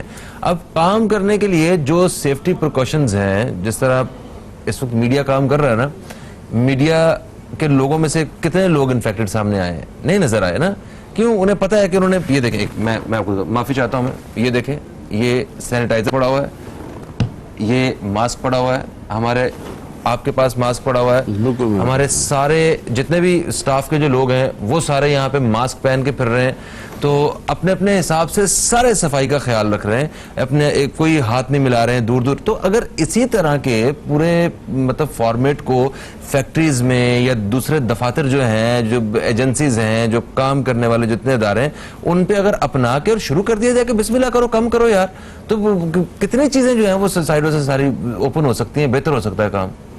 देखिए, सबसे ज्यादा जो इस लॉकडाउन ने मुतासिर किया, मैंने आपको जैसे बताया ना, एक तो हम कह रहे हैं दिहाड़ीदार तबके की तो बहरहाल अपनी जगह पे बात है, उससे जो एक तबका और है वो है सफेद पोश तबका। ये वो लोग होते हैं जो ना किसी को बता सकते हैं कि हमारे साथ ये हो रहा है, ना किसी को अपना दुख दर्द बयान कर सकते हैं, ठीक है ना। तो ये दो किस्म के लोग होते हैं, तो साथ में हमें सफेद पोश लोगों का जिक्र भी करना चाहिए। अब लॉकडाउन यहाँ पे तकरीबन जो है वो 15 से 16 दिन तो ऑलरेडी हो चुके हैं सिंध में, ठीक है, और प्राइम मिनिस्टर साहब भी ऑलरेडी ऐलान कर चुके हैं, कल सीएम साहब ने भी ऐलान किया है कि मरहलावार इन्होंने लॉकडाउन को स्टार्ट खोलना शुरू करना है। और सबसे पहले ज़ाहिर है इंडस्ट्री को ये लोग तवज्जो देंगे, तो कंस्ट्रक्शन वालों को ये लोग सबसे पहले स्टार्ट करेंगे, जैसे ये आपकी ये चीज़। अब मैं यहाँ पे ये कहूँगा कि अगर ये लोग सिर्फ कंस्ट्रक्शन इंडस्ट्री को खोल रहे हैं, तो ये साइड या कोरंगी इंडस्ट्रियल एरियाज में भी अगर सेफ्टी मेजर्स जिस तरह से आपने बताया है, SOPs वगैरह जो बनाए जाएँ कि जो भी इंटर हो रहा है हाथ को सैनिटाइज कर ले, और सैनिटाइजर को इतनी कॉस्टली आइटम भी नहीं है, इसी तरीके से मास्क भी अब जो है ना वो 10-10, 20-20 रुपए में नॉर्मली अवेलेबल है। अगर ये दो चीजें भी ये लोग करते रहे, कोई भी कंपनी बिल्कुल, और जगह जगह पे लगा भी सकते हैं उसको, ऐसा नहीं है कि जेब में लेके घूमना है, वो मुख्तलिफ जगहों पे आप लगा दें, और गैलनों के गैलन ये सैनिटाइजर्स के आते हैं, वो मतलब इसके SOPs बन के अगर इंडस्ट्री को एक तरीके से खोल दिया जाए तो काफी हद तक मसाइल हल कर सकते हैं। दूसरा, हम इस मामले में इसमें हुकूमत की जानिब से अगर जो एक पूरी जो चेक एंड बैलेंस जो है वो नजर जो है वो पूरी रख ली जाए कि आया कि ये सारा कुछ मुमकिन है, ये सिर्फ हम लोग हमें दिखाने के लिए ये सारा काम हो रहा है, तो उसके ऊपर इंस्पेक्शन टीम्स बनाई जाए, और खुदारा उसमें पुलिस को इन्वॉल्व ना किया जाए। पुलिस वैसे ही बहुत बिजी है, उसे उधर ही बिजी रहना दिया जाए, तो नवा काम शुरू हो जाए, नया खाने पीने के नए तरीके शुरू हो जाए। बिल्कुल आपकी बात सही है कि SOPs इस तरीके के बनाए जाए और फिर उसको इंश्योर भी किया जाए, क्योंकि हमारे यहाँ पे एम्प्लॉयर्स क्या करते हैं, वो फिर इंश्योर नहीं करते। इवन आप देखें कि जो इंडस्ट्रीज को गवर्नमेंट ने ओपन रहने की भी इजाजत दी, फॉर एग्जांपल कल सब्जी मंडी की मैं एक वीडियो देख रहा था, अब ठीक है, अब वो जरूरी चीजें हैं वहां पे लेके जाना, लेकिन वहां पे भी लोग इतनी सोशल डिस्टेंसिंग का इतना मुजाहरा कर नहीं रहे थे, बहुत ज्यादा नजदीक थे, कईयों ने मास्क भी नहीं पहने हुए थे। हालांकि इस तरह की जगह जो मजबूरन गवर्नमेंट ने खोली हुई है खाने पीने की चीजें, तो वहां पे इस चीज को इंश्योर करने के लिए ये जो टाइगर फोर्स या दूसरी फोर्सेस बना रहे हैं, इसको शुरू कर दें। इस रज़ाकाराना तौर पे वहां पे लाइनें बनवाएं, लोगों को जो है वो दें, अपना मास्क दे के। आप ये कोई मुश्किल काम तो नहीं है, बिल्कुल भी नहीं मुश्किल काम है। और इनफैक्ट मैं आपको थोड़ा सा और बताऊं, ये बिल्कुल एक इस्लामी तरीका कार है। इस्लाम में भी यही है ना कि एक आप सफाई करें हर थोड़ी देर के बाद, चीजों को वो करें, तो और इस्लामी तरीके से अगर आप मजीद उसको अपनी कंपनीज में, ऑफिस में इम्प्लीमेंट करते हैं, तो ना सिर्फ ये है कि दुनियावी तौर पे इस बीमारी से भी छुटकारा मिलेगा, अल्लाह ताला और हमें जो है ना बाबरकत और सबसे ज्यादा बाबरकत और सबसे ज्यादा हम लोग इसलिए आज से भी बेहतर है, ये हमारा जो रीजन है, जो apparently it is not a proven thing but yet we say कि जो इस वक्त लॉकडाउन के बावजूद जो कोरोना के अभी हमारी की बात हो रही थी कि कोरोना के जो बेसिकली केसेस सामने आए which is far below than expectations, although कि नंबर ऑफ टेस्ट बहुत ज्यादा नहीं हुए, लेकिन बज़ाहिर भी नजर आ जाता है कि अगर बीमार हो, हर तीसरा बंदा हर घर से बीमार निकल रहा है, तो ये 14-15 दिन में अगर इस तरह ये फैली हुई होती ना पाकिस्तान में, तो ये नजर आती। तो अल्लाह ताला का एक बहुत खुसूसी करम हमारे ऊपर रहा है कि ये बीमारी उस तरीके से नहीं फैली जिस तरीके से गवर्नमेंट एक्सपेक्ट कर रही थी। और जिन लोगों के जिन लोगों का इलाज हुआ है, वो जो 150 से ज्यादा लोग हैं जो, उन लोगों को कोई ऐसी दवाई तो नहीं दी उन्होंने? क्या किया उन्होंने? सिर्फ घरों में बिठा दिया है, वो खुद ब खुद उन्होंने रिकवर किया। टोटल 8000 कुछ लोगों के टेस्ट किए गए जिन पे शक हुआ इन लोगों को, या जिनकी तबीयत खराब रही है, जिनकी अलामत थी, उन लोगों ने अगर टेस्ट करवाए तो उनमें पॉजिटिव निकले हैं। तो आप लोगों के टेस्ट वेस्ट नहीं हुए हुए, ठीक है, मतलब आप लोगों की अलामत भी नहीं है, तो अगर हैं भी तो वो फौरन उस बारे में बता के अपने आप को आइसोलेट करके हम इससे निपट सकते हैं। कोई बहसियत कौम जिम्मेदारी जो है ना, सबको उसका सामना करना पड़ेगा। और बाकी अगर इस बीमारी ने उस तरह फैलना होता तो जितने दिन हो चुके हैं वो अमरीका में जिनके वो 1500 लोग जो है ना, वो लोग फुटपाथों पर गिरना शुरू हो जाते हैं। आपके गरीब आबादियों में जहाँ पे बिल्कुल एहतियात नहीं की जा रही, वहाँ पे बुरे हालात हो चुके होते हैं। बिल्कुल। कॉलर हमारे साथ है, शामिल करते हैं। अस्सलाम वालेकुम जी, कौन है हमारे साथ?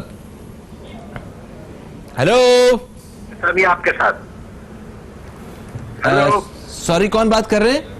सर, इम्तियाज तो पाकिस्तानी। इम्तियाज साहब, आपको खुशामदीद कहते हैं। क्या कहेंगे इम्तियाज साहब? सर, चंद सेकंड ज्यादा चाहूंगा। फईद भाई, बात दरअसल ये है, बात सच है मगर बात है रसवाई की। जी जी फरमाइए। देखिए, कोरोना आने से एक बात तो बिल्कुल आया हो गई हर किसी के ऊपर कि 1947 से लेकर 2000। जी जी जी, हेलो, लाइन ड्रॉप हो गई। ये मीनू तुमने होल्ड करवाया होगा और साढ़े इम्तियाज साहब का बैलेंस खत्म हो गया, मुझे जो लग रहा है। इम्तियाज साहब दोबारा ट्राई कीजिए, और अभी फौरन हम कोई भी बात कर रहे हो, फौरन हम जो है ना आपकी कॉल हम शामिल कर लेंगे। अच्छा जी, तो आपका ये कहना है कि हम मोहतात तरीके से इंडस्ट्री को, अपनी मईशत को बहाल कर सकते हैं। अच्छा, इस सारे वक्त में मुझे ये बताइए कि हमने सनत के शोबे पे और जो अपनी प्रोडक्शन के शोबे में हम लोगों ने कितनी तरक्की की है और कितने मौके पैदा किए हैं, जरा इस बारे में थोड़ी सी रोशनी डालिए। अच्छा, जहाँ तक ये कोरोना के नेगेटिव इम्पैक्ट्स हैं ना, अच्छा, इसको लोग जो है ना वो पॉजिटिवली एज एन अपॉर्चुनिटी भी ले रहे हैं, क्योंकि ये थोड़ा एक किस्म का समझिए वर्ल्ड जो है ना वो एक रिफ्रेश हुई है। जैसे 9/11 के बाद वर्ल्ड का बिल्कुल नक्शा चेंज हो गया था ना, तो इसी तरीके से इस बीमारी ने भी बहुत सी ऐसी चीज़ें हैं जिनको बहुत ज़्यादा स्ट्रेंथन कर दी है। कई सारी ऐसी चीज़ें हैं जो सर्वाइवल करने वाली नहीं थी, उनको जो है ना वो डाउन किया। फॉर एग्जांपल, लोगों को आइसोलेशन में रहने के तरीके आ गए, सफाई के तरीके आ गए जो हम बिल्कुल भूल चुके थे।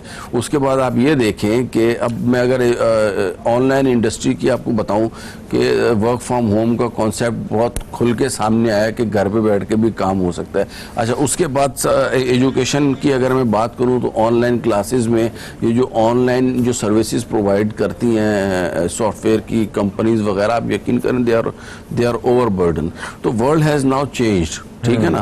तो अब इसमें हमें अपने आप को अपॉर्चुनिटीज जो है ना वो उसमें तलाश करनी चाहिए, खास तौर पे पाकिस्तान को। क्यों? क्योंकि Pakistan basically is a agricultural country. तो एग्रीकल्चरल होने की वजह से ये चीज़ तो तय है कि इंशाल्लाह यहाँ पे खाने पीने की चीज़ों का बुहरान नहीं होगा।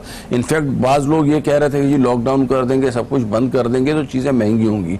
तो मैंने उस वक्त बताया कि चूंकि इस तरह बंद करेंगे, लोगों की कुव्वत खरीद कम होगी तो चीज़ें सस्ती होंगी, मगर महंगी हुई है, दालें महंगी हुई। देखें, दालें यहाँ से दालें ज्यादातर हम लोग जो है ना वो बाहर से मंगवाते हैं। अब मुझे एक बात बताएं कि हम एक ज़राई मुल्क है, दाल जो है वो क्या जमीन से नहीं उगती है क्या, या हमारा माहौल साजगार नहीं है? इस बारे में दालों की इतनी ज्यादा प्रोडक्शन नहीं है, दालें ज्यादातर बाहर से आती हैं, ऑस्ट्रेलिया और चाइना वगैरह से।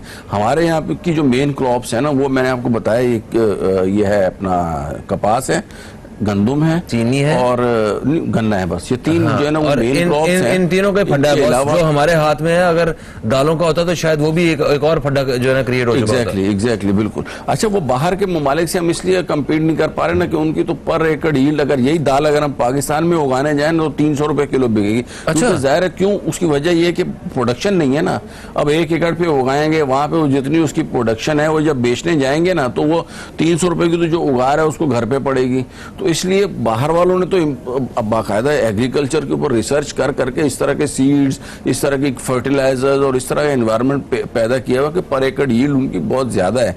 तो एज ए रिजल्ट उनको ये चीजें इस तरह वारे में आ जाती हैं और हमें भी वारे में आ जाती। लेकिन अगेन मैं ये आपको बता रहा हूँ कि देखें ये जो एग्रीकल्चर के हवाले से जो मैं बात कर रहा हूँ, तो इस एग्रीकल्चर की वजह से इंशाल्लाह पाकिस्तानी कौम भूखा नहीं मरती, ये तय, ठीक है ना। और नॉर्मली इस तरह का जब भी कसाद बाजारी और इकोनॉमी डाउन का कॉन्सेप्ट आता है तो उसमें जो एग्रीकल्चरल स्टेट्स होती हैं वो बहरहाल सर्वाइव कर जाती हैं। 2008 में भी आपने देखा होगा एक वो जो पूरा दुबई का बलून जो फटा था और उसके बाद जो हुआ था, तो उसके बाद बड़ी बड़ी इकोनॉमीज डाउन हो गई थी, तो पाकिस्तान की इकोनॉमी कंपैरेटिवली कम असरअंदाज हुआ था। स्टिल अभी आप देखें कि $25 जो लास्ट नोन है, $20 से $25 के दरमियान जो है ना वो ऑयल आया हुआ है।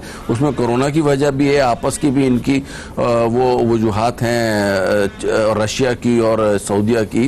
तो इन सब के बावजूद जो है वो मैं ये आपसे कह रहा हूँ कि इनको ये चाहिए कि आलमी कसाद बाजारी को जो है ना इसको एज ए अपॉर्चुनिटी लेते हुए ये जिस तरीके से पाकिस्तान का इंपोर्ट बिल कम हुआ है, देखें तेल की पैदावार, तेल जो है वो हमारी सबसे बड़ी जो इंपोर्ट है वो तेल की है। अब वो तेल $20 से $25 है, तो अगर एक तरफ पाकिस्तान की एक्सपोर्ट कम हुई है तो दूसरी तरफ इंपोर्ट भी कम हुई है, इंपोर्ट में भी वाज़ेह हद तक कमी हुई है। इसका नेट इम्पैक्ट क्या आता है वो तो जाहिर है जब स्टेट बैंक के फिगर्स हमारे सामने आएंगे तो फिर पता चलेगा। लेकिन मैं बड़ा पूरी उम्मीद हूँ कि, और उसके बाद फिर वर्ल्ड बैंक है या दीगर जो इदारे हैं ये हमें रिलैक्सेशन वगैरह भी देना पड़ेंगे, जाहिर है बिल्कुल एज पर लॉज भी होता है उसमें ये क्लॉजेस कि अगर इस तरह की कोई जंगी सूरत हाल आई हमारी जो किस्तें हैं वो भी कम होंगी जो हम अदा कर रहे हैं। तो अब करना ये है कि हमें एज ए नेशन बन के, एज ए कौम बन के अगर हम बड़े बड़ी जुस्तजू और मेहनत के साथ आगे बढ़ने की कोशिश करते हैं तो इंशाल्लाह ना सिर्फ ये कि हम एक नया आगाज करेंगे अपने मुल्क के लिए, बल्कि अपने लिए भी एक नया आगाज कर सकते हैं। यानी कि हम लोग अगर कुछ करना चाहें तो वो कर सकते हैं। अल्लाह ताला ने बहुत जबरदस्त मौका दिया है हमें, मौका अच्छा दिया है। सर एक ब्रेक की तरफ हम लोग बढ़ रहे हैं, ब्रेक से वापस आएंगे तो हमें ये बताइएगा कि ये जिस तरह पेट्रोल की कीमत में कमी हुई है, क्या डॉलर की कीमतों में कमी हुई है, रुपए की इज्जत में भी थोड़ा इजाफा हुआ है कि नहीं हुआ है? इस हवाले से दोस्तों कहीं मत जाइए, अब तक देखते रहिए न्यूज़ कैफे, देखते रहिए, अभी आपसे दोबारा मुलाकात होती है।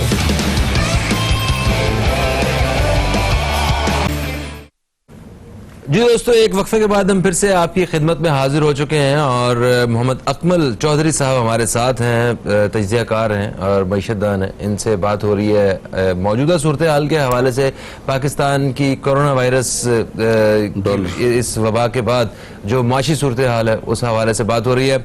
अच्छा अकमल साहब, वक्फे से पहले हम बात कर रहे थे कि डॉलर, हमारी नज़रें बड़ी डॉलर पर रहती है। वो बेशक हमें डॉलर लेने हो ना लेने हो, हमारा कोई ताल्लुक वास्ता हो ना हो, मगर पूरी फिक्र होती है कि डॉलर में देखो इतने पैसे जो है ना वो ज़्यादा हो गया, कम हो गया। तो इस वक्त जब पेट्रोल की कीमतें कम हुई, दुनिया की हर चीज़ की कीमतें कम हो रही हैं और तो बहुत सी जगहों पे कर्जे आसान एक साथ पे दिए जा रहे हैं, सूद की शरह के हवाले से नई नई पॉलिसीज़ दुनिया भर में मुतारिफ करवाई गई हैं, उस बारे में क्या डॉलर की कीमत में भी कोई कमी आई है कि हमारे रुपए की कुछ साख बेहतर हुई है? इस बारे में बताइएगा। और इसी के साथ मुझे ज़रा एक और चीज़ भी साथ बताइएगा कि ये सारी वबा जो फैली हुई है, इंशाअल्लाह मुझे पता है कि बहुत जल्द वो दिन आने वाले हैं जब हम लोग कहेंगे कि शुक्र अल्हम्दुलिल्लाह पाकिस्तान में कोरोना वायरस का कोई भी मरीज मौजूद नहीं है और हम इस वबा से पाक हैं। तो उसके बाद का जो सफ़र है, पाकिस्तान की गुर्बत में इजाफा होगा या गुर्बत में कमी आएगी? जी, आज सबसे पहले तो मैं आपको डॉलर के हवाले से बात करूं। देखें, डॉलर को जो आजकल जो इसकी रेट ज़्यादा हो रहा है, पाकिस्तानी रुपया जो कमज़ोर है ना, उसकी सबसे जो बुनियादी वजह है वो ये है कि इंटरेस्ट रेट में आपने देखा होगा पिछले दिनों गवर्नमेंट ने कमी की है, तो तकरीबन इसको 11% के ऊपर ले आए हैं, ठीक है ना। अच्छा, ऑल दो के इस महीने के इन्फ्लेशन के जो फिगर हैं वो भी 10.2 के हैं, ठीक है, जो मार्च के फिगर्स डिस्क्लोज हुए हैं, तो इन्फ्लेशन भी 10.2 के ऊपर आ गया। ये तो कहाँ से आया है? ये स्टेट बैंक के पहले कम था, ये पहले ये ज्यादा था, पहले 12 पॉइंट था। मंथ टू मंथ की मैं बात कर रहा हूँ, ये फरवरी में 12.4 था। अच्छा। मार्च में ये 10.2 पे आ गया, कम हो गया, 2 दर्जे कम हुआ है जी। अच्छा, और इन्फ्लेशन कम करना बहरहाल ये एक जो इंडस्ट्रियल हमारा तबका है, जो इंडस्ट्री से वाबस्ता जो सनतकार हैं, उनकी भी बहुत ज़्यादा थी। स्टॉक मार्केट से वाबस्ता लोगों का बहुत देरीना मुतालबा था कि आप इंटरेस्ट रेट्स को कम करें, और उसके बाद करंट जो कोरोना की सूरत हाल थी उसके बाद भी बहुत ज़्यादा ये मुतालबा जोर पकड़ गया था कि आप कम शरह सूद के ऊपर कर्जे दें। तो अब इसके 2 वे इम्पैक्ट होता है। Two way impact in the sense होता है कि एक तरफ तो इससे ठीक है जी, इंडस्ट्रियलिस्ट को फ़ायदा हो जाएगा, इन लोगों को कम उसके ऊपर कर्जे मिलेंगे, इसी तरीके से लोगों की इन्वेस्टमेंट जो है वो स्टॉक मार्केट की तरफ बढ़ेगी। लेकिन दूसरी तरफ होता ये है कि गवर्नमेंट ऑफ पाकिस्तान ने आजकल, आपको पता होगा, 3-3 महीने के टी बिल्स जो है ना वो इशू किए हुए होते हैं। अच्छा, टी बिल जो है ना वो नॉर्मली जब तक इंटरेस्ट रेट ज़्यादा रहता है उस वक्त तक तो लोग उसको अवेल करते हैं, लेकिन जैसे ही वो इंटरेस्ट रेट उनकी एक्सपेक्टेशन से कम होता है या थोड़ा वो होता है तो लोग उसको इनकैश कराना शुरू कर देते हैं। तो हुआ यही है कि वो इनकैश कराने की वजह से थोड़ा सा रुपए के ऊपर प्रेशर बढ़ा और डॉलर जो है वो ऊपर जाना शुरू हो गया, और उसमें फिर आपको पता है कि हमारा वो जो नॉर्मल माफिया वो भी सरगर्म होता है, ब्लैक माफिया, वो भी थोड़ा सा उसमें कंट्रीब्यूट करता है हाइप में। लेकिन उम्मीद यही है कि अगर इंडस्ट्री में ओवरऑल स्टेबिलिटी रही तो उम्मीद यही है कि दोबारा से नीचे आ जाएगा। उम्मीद पे दुनिया कायम है, परफॉर्मेंस के ऊपर दुनिया कायम है और अच्छा की उम्मीद रखते हैं। बाकी गुर्बत वाली बात जो है वो मुल्की सतह पे वो उसके बारे में मैं आपसे बिल्कुल राय लेता हूँ। कॉलर हमारे साथ होल्ड पे, इससे पहले कि इनकी भी कॉल कट जाए तो मैंने बहुत बुरा भला कहना है इन्होंने, तो पहले इनसे बात करते हैं। अस्सलाम वालेकुम जी, कौन है हमारे साथ? वालेकुम सलाम फहीम भाई, इम्तियाज बात कर रहा हूँ, जल्दी बात करूंगा। जी इम्तियाज भाई। देखिए बात सच है मगर बात है रसवाई की। 1947 से लेके 2020 हो गया, हमारे मुल्क में गुर्बत का वो हशर नशर हुआ कि हर आदमी अश्कबार हालत देख के, यानी कि 10 से 12 करोड़ आदमी इस तरीके से परेशानी में आ जाएगा, और सफेद पोश का तो इसके अंदर अभी काउंटिंग ही नहीं है। तो ऐसा सिस्टम आज तक बन नहीं सका, और हमारे मुल्क के वसाइल, पैसे, दौलत, माल, बैतुल माल के माल गए तो कहाँ गए, ये हर बंदा अब सवाल करने लगा है। दरअसल ये अशराफिया के ऐश और इशरत देखकर ये लगता ही नहीं कि हम इसी मुल्क के इन्हीं हुक्मरानों के आवाम हैं। और बात दरअसल ये है कि अगर ये सिस्टम पहले से बना होता तो ये मसले मसाइल होते ही नहीं। लोग खुश असलूबी से लॉकडाउन के अंदर घर में रहते और देखे ना, टाइगर फौज बनाए, अच्छी बात है, मगर जब फौज सामने जंग के लिए खड़ी है, आप नई फौज अपनी बनाओगे तो ये बड़ी अजीब सी बात होगी। जो लोग ये काम कर रहे हैं और करते हैं एक अरसे से, सिलानी, छिपा, ईदी, जेडीसी वाले, आलमगीर वाले, अलमस्तफा वाले, इनके हवाले कर देते तो आप यकीन करें फहीम भाई। आवाज आ रही है फहीम भाई? जी बिल्कुल आवाज आ रही है, मैं सुन रहा हूँ तसल्ली से आपको। तो जो है ना, ये कोई मसला होते ही ये लोग अपने काम में मंझे हुए हैं, ईमानदार हैं। हाजी हनीफ तैयब साहब, बशीर फारूकी साहब और शकील साहब और हमारे जफर भाई, ये इतने हॉनेस्ट और ईमानदार हैं कि पूरे पाकिस्तान में ये काम कर सकते थे, और वल्लाह आलम इनके सुपर क्यों नहीं किया गया समझ में नहीं आ रहा। और दूसरी बात एक और अर्ज करना चाहता हूँ मोदी सरकार को कि मोदी बाहर आ जाओ, कश्मीरियों को आजाद कर दो, उन पर जुल्म मत करो। इस हालत में अभी तो कोरोना, अगर अल्लाह ने तुम्हारे ऊपर इससे बड़ा कोई हमला कर दिया जरासीम का, तो मोदी तुम्हें कौन बचाएगा? प्लीज ये छोड़ दो ताकि दुनिया का लॉकडाउन खत्म हो सके। इतना जुल्म ना करो, तुमसे पहले फिरौन और हिटलर भी ये जुल्म कर चुके हैं। बाहर आ जाओ प्लीज। बहुत शुक्रिया, हम्बली रिक्वेस्ट है आपसे। अस्सलाम वालेकुम। वालेकुम सलाम, बहुत शुक्रिया इम्तियाज साहब। जनाब इनकी जो राय है उस पर शॉर्टली कुछ, मतलब जो इन्होंने कहा उस बारे में कुछ अपनी ओपिनियन भी दें, और फिर आते हैं कि ये इस कोरोना वायरस के खात्मे के बाद पाकिस्तान की जो गुर्बत में इजाफा होगा या कमी होगी। अच्छा, इसका तो ना देखिए, मैं एक बात आपको बताऊं, जो कौमें जो होती हैं ना, इस तरह की चीज़ों को एज ए अपॉर्चुनिटी लेती हैं। बकौल अल्लामा इकबाल के तंदिए बाद मुखालिफ से ना घबराए उकाब, ये चलती है तुझे और ऊंचा उड़ाने के लिए। तो होता ये है कि देखें, चाइना, एक आपको अगर जनवरी याद हो तो जनवरी में लोगों ने चाइनीज को पूरा भला कहना शुरू कर दिया इनका, हर एक बंदे ने सोशल बाइकआउट किया। अच्छा, उसके बाद इन लोगों को किसी ने कहा कि ये चमगादड़ें खा के इनके ऊपर ये बीमारी आई है, किसी ने कुछ कहा, अमेरिका के प्रेसिडेंट तक के बयानात ऑन रिकॉर्ड वायरस, ठीक है। हाँ। लेकिन देखें, आप उस कौम को देखें उन्होंने किस तरह कम बैक किया है कि आज वही कौम है वो दुनिया को इससे निमटने के तरीके बता रही है। और वो अमेरिका जो कल तक उसका मजाक उड़ा रहा था, अल्लाह ने आज उसका क्या हशर किया हुआ है। चाइना से टीम्स बुलवाई जा रही हैं कि आप आएं, आके प्लीज हमें इस वायरस से निमटने के लिए, लड़ने के लिए मदद करें। आपकी मेडिकल टीम्स जो है वो पहुंचे, और पहुंच भी रहे हैं, जिनके लिए दाखिला मना कर दिया था। और हमने देखा था कि यहाँ पे हमारी कौम में भी कुछ ऐसी चीजें कुछ लोगों की तरफ से आई थी कि वो मजाक की हद में थी, मगर क्योंकि चाइनीज के साथ तस्वीर खिंचवा के सेल्फी विद कोरोना वायरस और इस तरह के जो है हमने वो लेकिन देखें, अब वो उनका तो अल्लाह पे ईमान नहीं है, हमारा तो है।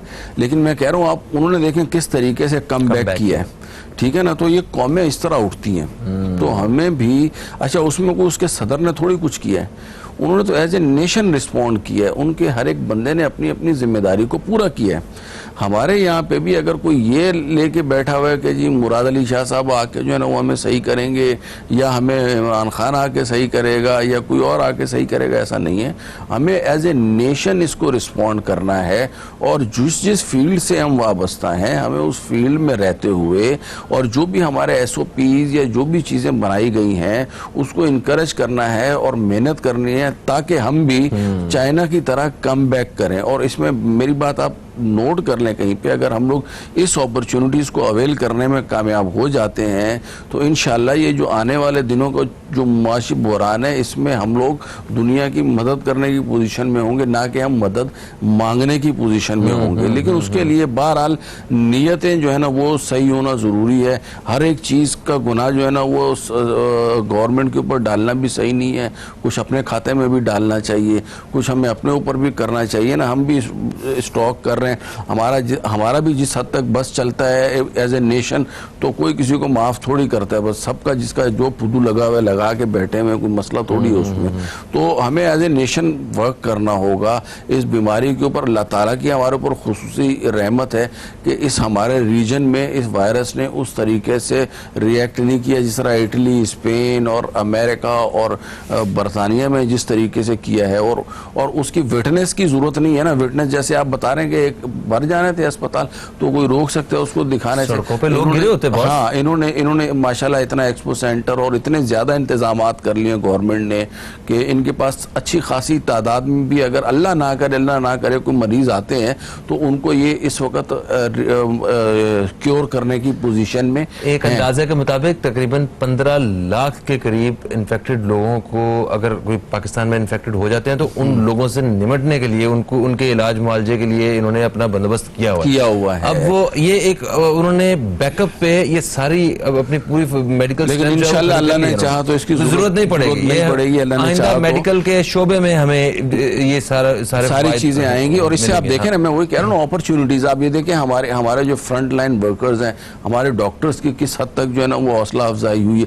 उसके बाद इंजीनियर्स ने जो है ना वो सोचा कि ये जो आपकी जो वेंटिलेटर्स सर्जिकल सूट्स बन रहे हैं यहाँ पे, तो ये चीजें क्या है, ये सही यही चीजें है ना कि भाई इसको जो कौम अपॉर्चुनिटी के तौर पे लेती है वो तो कहती है हम तो लड़ेंगे, हम तो इनके साथ एंड टाइम तक बिल्कुल इसको जो है ना वो लेके चलेंगे और इसको इसमें से ना सिर्फ ये कि कामयाब होकर निकलेंगे, ठीक है ना। तो अब सिर्फ और सिर्फ गवर्नमेंट का जो एक वाहिद चैलेंज इनके सामने रहेगा कि इन्होंने आहिस्ता आहिस्ता मईशत को किस तरीके से खोलना है और उसमें अगेन कंस्ट्रक्शन के बाद दीगर इंडस्ट्री को भी अगर शामिल कर लिया जाए तो उसमें कोई हर्ज नहीं है। अच्छा, कंस्ट्रक्शन के बारे में भी कोई वाज़ेह रिपोर्ट अभी तक सामने नहीं आ पाई है कि वो उन्होंने जो कहा है SOPs अंडर प्रोसेस हैं, वो अभी तकरीबन आज या कल में वो भी ये लोग करेंगे। वो भी यही होंगे कि सैनिटाइजर रखेंगे और अगर वो क्या मशीन होती है थर्मल चेकर वो रख लेंगे। इसी तरह देखिए सबसे जो बुनियादी मसला इस वक्त आ रहा था ना, पाकिस्तान के पास टेस्टिंग किट्स नहीं थी। टेस्ट होने की जो है ना वो मसाइल का सामना था कि चूंकि हमारे पास टेस्टिंग किट्स अवेलेबल नहीं थी, हम आइडेंटिफाई नहीं कर पा रहे थे कि भाई किसको है या किसको नहीं है। अब इनके पास वाजे स्टॉक्स अवेलेबल हैं टेस्टिंग किट्स के, तो अब टेस्टिंग किट्स अवेलेबल हैं तो अब अगर इसको ये खोल देते हैं और उसमें अगर ये चीजें सामने आ जाती हैं तो फिर मेरे ख्याल में इंडस्ट्री को खोलने में कोई हर्ज नहीं है। सर शॉर्टली मगर बहुत ही अहम सवाल वो ये है कि पूरी दुनिया में हम देख रहे हैं कि उनके सड़कें, उनके लॉकडाउन उन्होंने किए हैं, सड़कें बंद हुई हैं, दफातर कारोबार सारे बंद किए हैं, सारी दुनिया एक काम कर रही है। उन्होंने बड़ी बड़ी गाड़ियां लाके सड़कें धो रहे हैं, अपनी पता नहीं सर्फ और पता नहीं क्या क्या चीजें डाल के सेट कर रहे हैं। वो हमारे यहाँ कचरे के ढेर उसी तरह ही कि इन्हें दोबारा ये मौका मिलना है सड़कें बंद करने का। ये अच्छा मौका था, एक पूरा अपना बजट होता है, पैसा है लोगों के पास, टैक्स इतना इकट्ठा करते हैं, सारा कुछ है, हमारा हक है शहरियों का। कराची की हर गली में आप मतलब हर मोहल्ले में चले जाएं, जो अच्छा एरिया नजर आता है उसी के पीछे एक अच्छी आबादी भी है। अब वहां चले जाएं आप देखें जा किस तरह गंद से भरा हुआ है सारा कुछ। इन्हें ये हमारी मेन सड़कें ही सही, क्या धोने का ख्याल नहीं आएगा? मैं तो और लाइटर नोट ये बताऊंगा कि ऐसा तो नहीं है कोरोना भी शायद इसी गंद से डर के भागा लेकिन खैर, मगर होना चाहिए कि नहीं होना चाहिए? बिल्कुल बिल्कुल जी, गवर्नमेंट को इस मामले में, अब ये सारा बल्दियाती इदारों का काम है, तो बल्दियाती इदारों को इस मामले में, बल्दियाती इदारे बेचारे राशन की जो लिस्टें बनाने में लगे हुए हैं, तो अब मसाइल का अंबार है। अब एक मसाइल को आप पकड़ने जाएंगे, अब आप पूछेंगे कि जो ज़ाहिर बल्दियाती वो करते हैं ना, वो सारे नुमाइंदे लगे हुए लिस्टें बनाने के ऊपर और राशन डिस्ट्रीब्यूशन के लिए लिस्टें बना करने पे नहीं, सिर्फ वो आइडेंटिफाई करने के ऊपर। अभी हमारा आइडेंटिफिकेशन प्रोसेस चल रहा है, ठीक है ना, और ये शुक्र करें कि ये हमारी एनजीओज अगर ना होती या ये जो मुखैर हजरात ना इमदाद करते तो पता नहीं इस वक्त हमारे यहाँ पे क्या होना था। Sir thank you so much, आप तशरीफ लाए इस मुश्किल वक्त में जब सारे घरों में महदूद हैं और आप सिर्फ अपनी कीमती राय उसका इजहार करने के लिए पहुंचे हैं। और जितने मुखैर हजरात हैं हम उन सबसे जो है वो उनका थैंक यू बोलते हैं, और बाकी जो लोग घरों में बैठे हुए हैं वो सिर्फ अपने आप को देखेंगे कि उनका क्या रोल है बहैसियत इंसान, क्या उन्हें घरों में बंद रहना है या वो एक कदम